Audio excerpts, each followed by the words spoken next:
आज हम लोग कॉन्स्टिट्यूशनल अमेंडमेंट के बारे में जानेंगे। सबसे पहले हम लोग जानेंगे कॉन्स्टिट्यूशनल अमेंडमेंट होता क्या है। संवैधानिक संशोधन। जब हम कॉन्स्टिट्यूशन में किसी तरह का एडिशन करते हैं, अल्टरेशन करते हैं या रिपील करते हैं, उसको हम लोग कॉन्स्टिट्यूशनल अमेंडमेंट कहते हैं।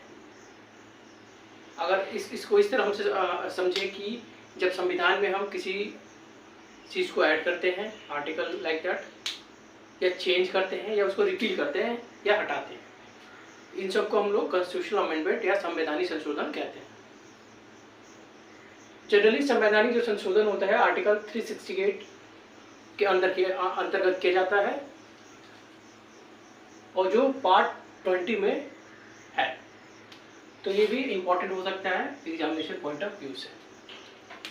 कॉन्स्टिट्यूशनल अमेंडमेंट संवैधानिक संशोधन हम दो तरीके से करते हैं, स्पेशल मेजॉरिटी एंड दूसरा जो है special majority plus rectification by half of the states.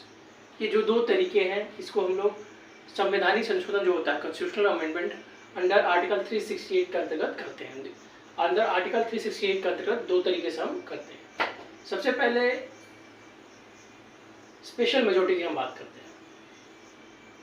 अगर स्पेशल मेजॉरिटी की बात करते हैं, इसको विशेष बहुमत की बात करते हैं, तो इसमें 2/3 present and voting along with 50% of the total strength of the house. ठीक है, इसका मतलब ये होता है कि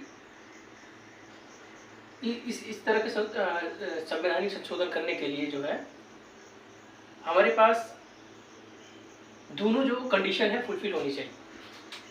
यानी सबसे पहले जो स्ट्रेंथ ऑफ द हाउस होनी चाहिए, उस दिन जिस दिन ये संवैधानिक संशोधन किया जा रहा है, मतलब नंबर ऑफ द मेंबर जो होना चाहिए 50% होना चाहिए। It means 272।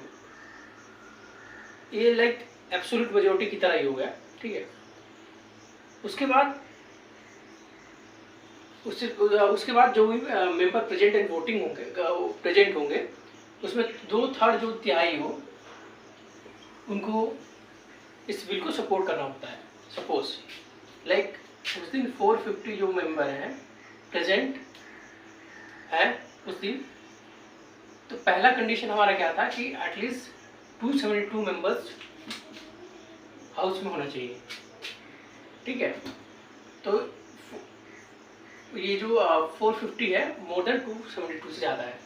अगर हम इसका 2/3 लेते हैं तो अराउंड 300।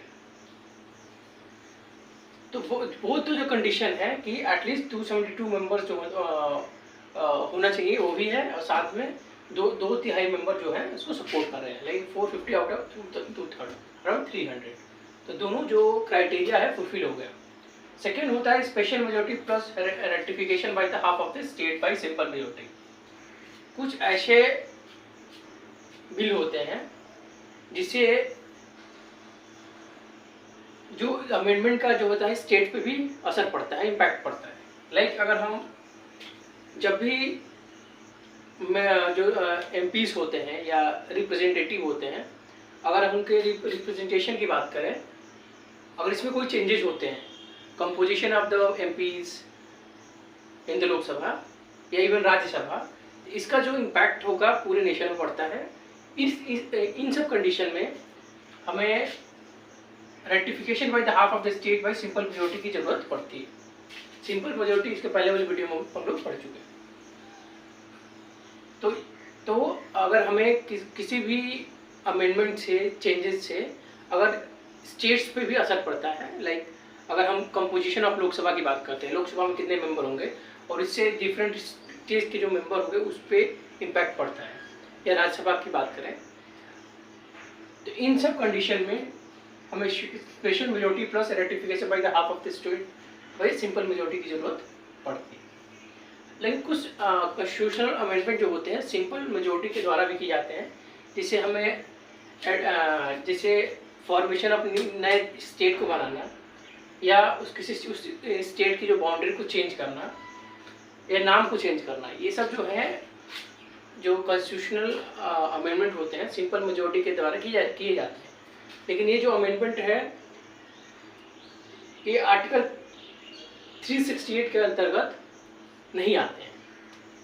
यस, ये सही है कि इससे हम सिंपल मेजॉरिटी के द्वारा संविधान में संशोधन करते हैं, लेकिन इसे आर्टिकल 368 के अंतर्गत ऐसे हम लोग कॉन्स्टिट्यूशनल अमेंडमेंट नहीं करते।